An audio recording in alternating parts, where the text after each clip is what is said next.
2,600 years ago, a king dreamed of a giant statue, towering, radiant, terrifying.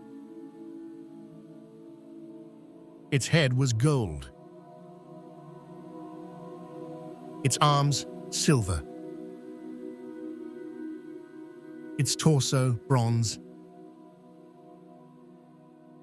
its legs iron, and its feet a strange, brittle mix of iron and clay.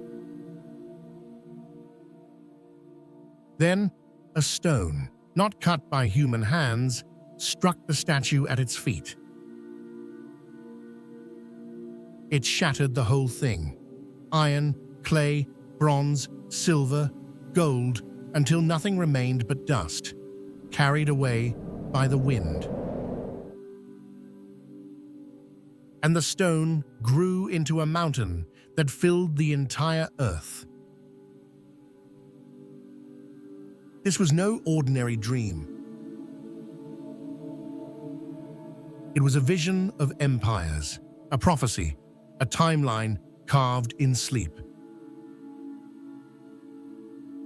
And according to the prophet Daniel, it foretold the rise and fall of world powers, from Babylon to Persia, Greece to Rome.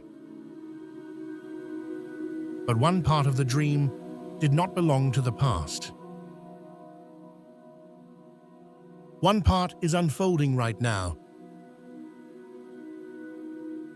What if the feet of iron and clay, fragile, fractured, flawed, aren't just symbols of ancient history, but a mirror of our age, a code, a blueprint, a prophetic map of the global agenda taking shape in real time? This changes everything.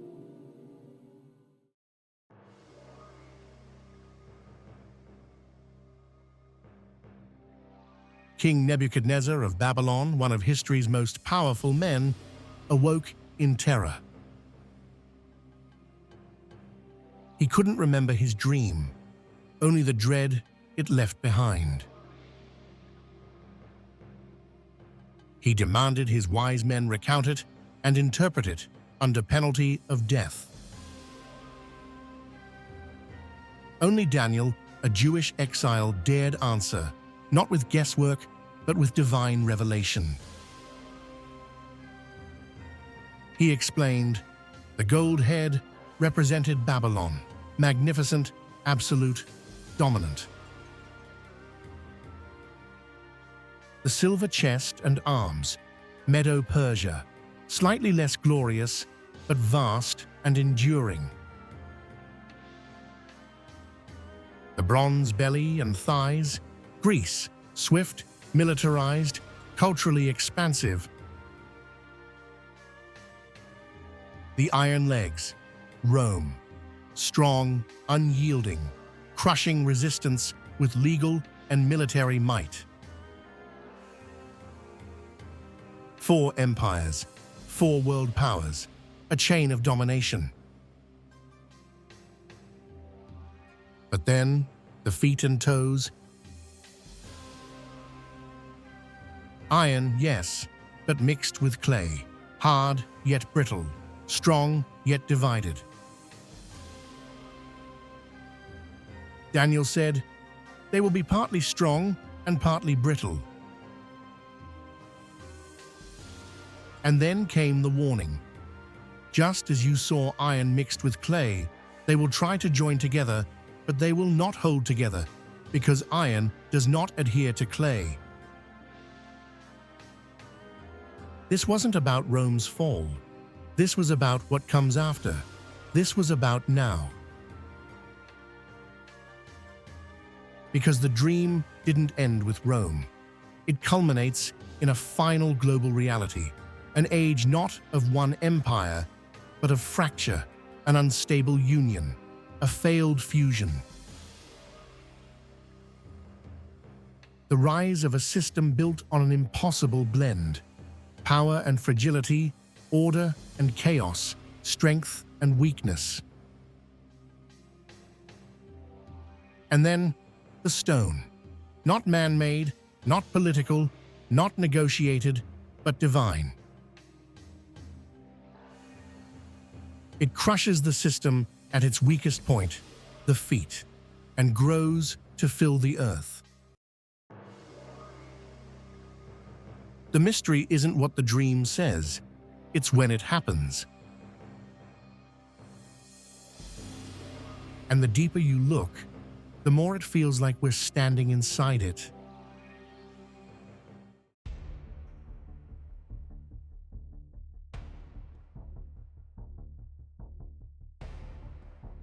So what does iron mixed with clay mean in our world? Iron, unambiguous. Its strength, force, authoritarianism, military dominance, centralized control. The iron leg doesn't negotiate. It conquers, it enforces, it builds walls, literal and ideological. Clay, malleable but fragile, soft, organic, democratic ideals, human rights, social movements, the voice of the people, grassroots change, cultural fluidity. But Daniel says they do not adhere. Iron does not fuse with clay. Try to mix them, and what do you get? A structure that looks solid from afar, but crumbles under pressure. A system that pretends to be unified, but fractures at its joints. Now, look around. Rising authoritarian regimes are cloaking themselves in democratic language. Democratic nations are adopting surveillance systems and emergency powers once reserved for dictatorships. Global institutions claim unity, but member states pull in opposite directions. Alliances form only to splinter under stress. This is not coincidence. This is fulfillment. We're not just seeing geopolitics. We're watching prophecy manifest. Consider this: the European Union, a union of iron-bound economies and clay-like cultural democracies. Strong on paper, but when crisis hits, Brexit, migration, inflation, the clay cracks. The iron resists. They try to stick together, but they do not adhere. Across the Atlantic, the US, a republic built on ideals of liberty, now sees federal power clashing with state sovereignty. Cities demanding autonomy, states defying national mandates, social movements demanding reform, while institutions dig in. Iron versus clay, inside the same nation. Even the idea of global governance, a one-world order, suffers from this flaw. The UN, the World Economic Forum, climate accords, all attempt to bind nations together. But when push comes to shove, national interest trumps global consensus. The dream wasn't describing weakness. It was describing a specific kind of weakness, not of poverty or ignorance, but of incompatibility. A world trying to weld itself together with the wrong materials. And that brings us to the most unsettling truth.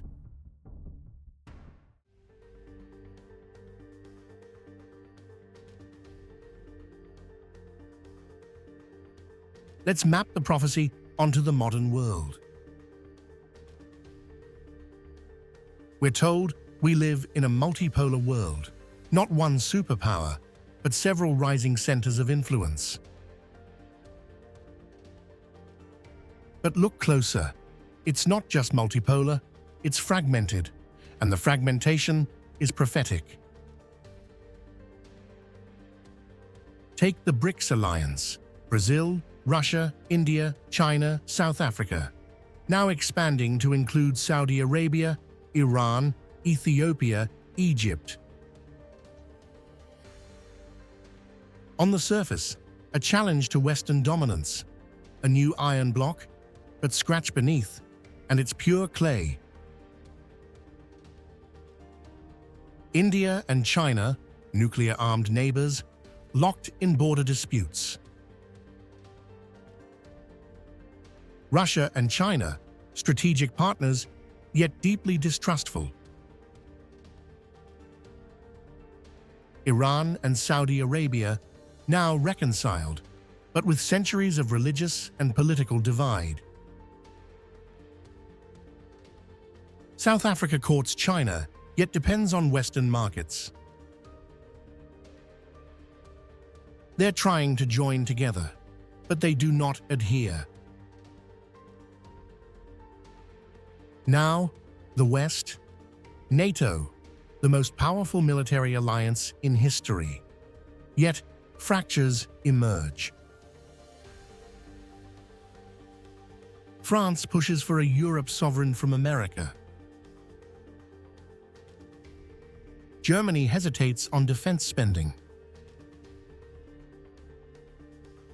Hungary blocks EU decisions.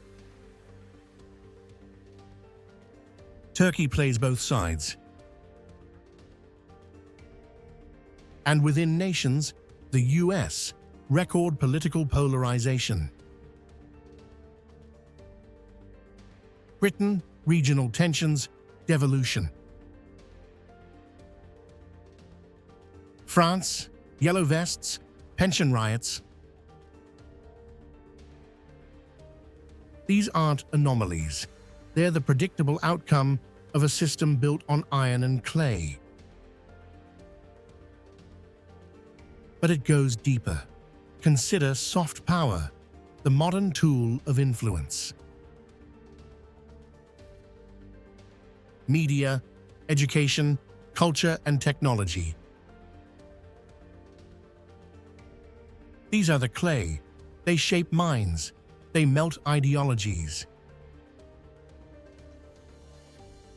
But they're wielded by institutions, governments, corporations, algorithms, the iron. And so, a new fusion is attempted, digital surveillance masked as public health. AI-driven governance framed as efficiency. Economic dependency disguised as cooperation. But again, iron and clay. The people resist. They protest. They distrust. They migrate. They do not adhere. And in this dissonance, a new kind of power emerges.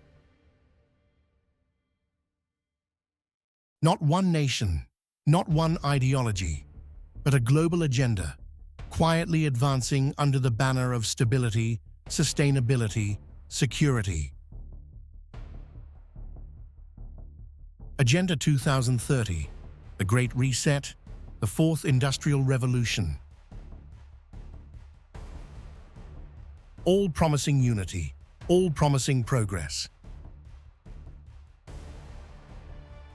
But requiring surrender of sovereignty, of privacy, of identity.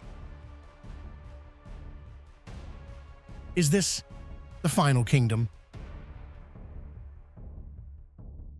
No, because the final kingdom, according to Daniel, is not man-made. It's the stone cut without hands. It doesn't negotiate. It doesn't compromise. It destroys. What's rising now is not the final kingdom. It's the attempt to create one.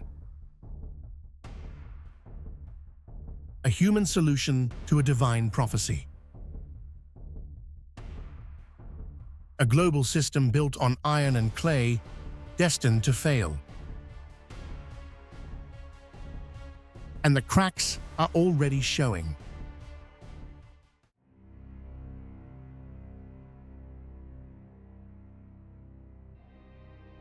So where does this leave us? We are not just observers of history, we are inhabitants of a prophetic moment. The dream of Nebuchadnezzar, once seen as a relic of ancient theology, now reads like a geopolitical forecast. And the final stage is not a future possibility, it's our present condition. The world today is not moving toward unity. It's moving toward forced cohesion, alliances that don't trust each other, systems that can't integrate, powers that can't coexist. The iron is hardening. The clay is drying. And the pressure is building. When will it break? Daniel doesn't say, but he does say it will be at the feet, the weakest point of the system, its inability to unite the incompatible. And when it shatters, the stone strikes. Not a war, not a revolution, not a coup, a divine act. The kingdom that will never be destroyed, Daniel says. It will crush all these kingdoms and bring them to an end, and it will itself endure forever. This isn't fantasy, it's the endpoint of the prophecy. And here's the most stunning thing. Every previous symbol has been fulfilled with astonishing precision. Babylon fell to Persia. Persia fell to Greece. Greece fractured under Rome.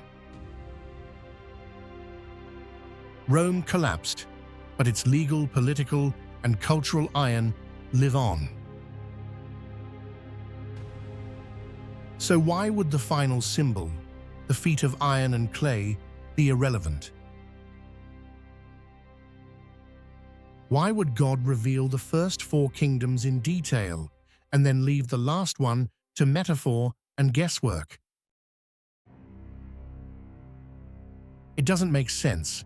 The dream is active, it's unfolding, and we are standing in the shadow of the statue's feet. So, what does this mean for you? It means the headlines you see, the wars, the summits, the protests, the tech revolutions, are not random. They're not just politics, they're pieces of a pattern, a divine timeline, a clash between human ambition and divine sovereignty. It means the push for global governance, while framed as peace, may be the final effort to unite iron and clay before the stone falls. It means the divisions in your country, your culture, your world are not just problems to solve, they're signs to read. And it means that no human system, no matter how advanced, how connected, how powerful, can last. Because it's built on the wrong foundation.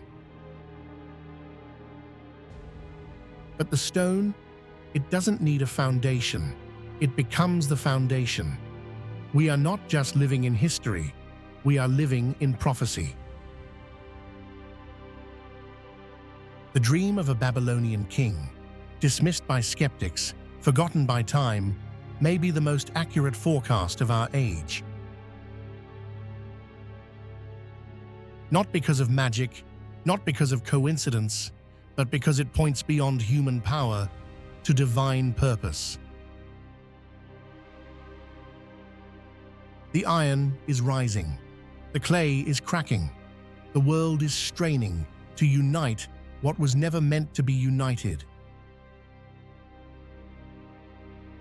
And somewhere, beyond time, beyond politics, the stone waits, not loud, not violent, but certain. And when it strikes, everything changes. This isn't fear, it's foresight. The question isn't if the dream will be fulfilled, it's whether you'll see it before it fulfills. Subscribe for more deep dives into prophecy, history, and the hidden patterns shaping our world.